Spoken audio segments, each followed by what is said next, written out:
সাধু ছদ্মবেশে তেহট্টে লুকিয়েছিল বাংলাদেশের কুখ্যাত অপরাধী।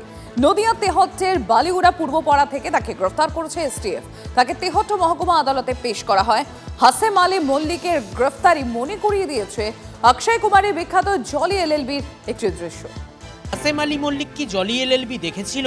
বাংলাদেশে জঘন্য অপরাধ করে ভারতে পালিয়ে আসা হাসেম সাধু সাজার আইডিয়াটা কোথা থেকে পেল?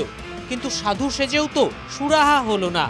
পুলিশের খোঁচরদের নজর এড়াতে পারেনি হাসেম আলী মল্লিক। তার বিরুদ্ধে মামলা রুজু করেন পশ্চিমবঙ্গের এসটিএফের সাব ইন্সপেক্টর মোহাম্মদ আব্দুল নূর চৌধুরী। তার ভিত্তিতেই বালিউড়া পূর্বপাড়ায় হানা দেয় এসটিএফ ও তেহট্ট থানার পুলিশ।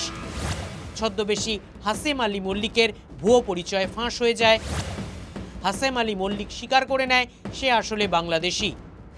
হাসেম আলী মল্লিকের বিরুদ্ধে বিদেশি আইন এবং ভারত ন্যায় সংহিতার ধারা আরোপ করা হয়েছে। মহাদেব কুণ্ডুর রিপোর্ট, টিভি9 বাংলা।